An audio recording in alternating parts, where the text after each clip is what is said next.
В 2020 году компания LEGO представила серию под названием Art, которая предлагала картины с изображением любимых персонажей и символов поп-культуры. В основе сборки таких картин лежат мельчайшие элементы LEGO, которые укладываются на квадратные основания размером 16 на 16 выступов и которые впоследствии соединяются между собой, превращаясь в заветную картину. Серия развивалась, и спустя 3 года увидел свет набор под названием «Большая волна», который первым в своем роде сочетает в себе совершенно новый опыт сборки, придающий картине куда больше объема.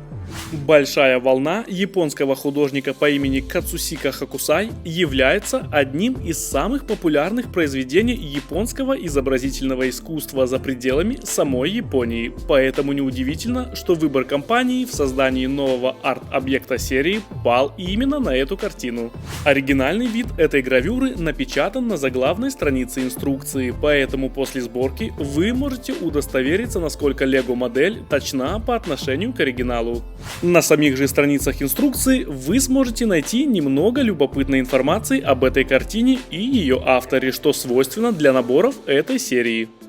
Сама волна, верхушка горы Фуджи и угодившие в непогоду лодки выполнены из более крупных базовых элементов LEGO, в то время как основной фон неба представлен одиночными плоскими деталями цвета светлой нуги. А для того, чтобы тон неба был максимально однородным, пластины основы также были выполнены в цвете светлой нуги вместо привычного черного, что является очень грамотным решением. В верхнем левом углу расположились два небольших тайла, где на одном из них красуется подпись автора, а на другом – название серии картин, которой принадлежит «Большая волна». Как вы понимаете, это принты, наклеек в наборе нет. Главное внимание здесь заслуживает, конечно же, сама волна. В ее основе использованы нестандартные элементы, такие как листва и маленькие птички, которые выполнены в белом цвете, что придает еще больше объема и текстуры волнам. Такое решение меня впечатлило, так же, как в свое время впечатлили розовые лягушки на дереве бонсай, которые имитируют цветущую сакуру. Увидев эту картину впервые, я этого даже не замечал, впрочем, как и не замечал лодок, а точнее то, что в них присутствуют люди.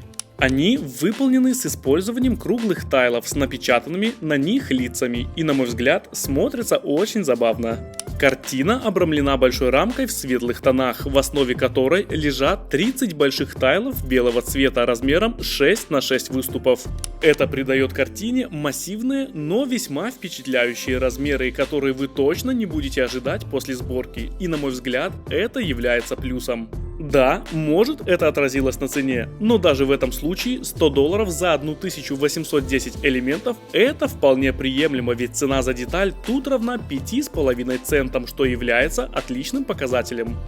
Данную картину можно с легкостью повесить на стену, так как с обратной стороны она имеет два специальных крепления, которые позволят вам это сделать. Плюс хочу отметить, что сама картина фиксируется в рамке при помощи вот таких элементов техник, которые надежно удерживают ее внутри. И при всем при этом она действительно весьма надежна. Ощущение, что она вот-вот рассыпется прямо у вас в руках, здесь не чувствуется. Если вы рассматриваете этот набор как подарок, то я смело могу сказать, что он придется по вкусу каждому и не только любителям LEGO. Его сборка не занимает много времени и подарит вам несколько часов приятного времяпрепровождения, привнеся в ваш дом капельку японского искусства. Единственный совет – не вешайте ее вблизи солнечного света, так как со временем солнце способно навредить всем белым элементам картины, коих тут немало. Подписывайся на канал и следи за новинками LEGO вместе с нами. На этом все. Всем пока!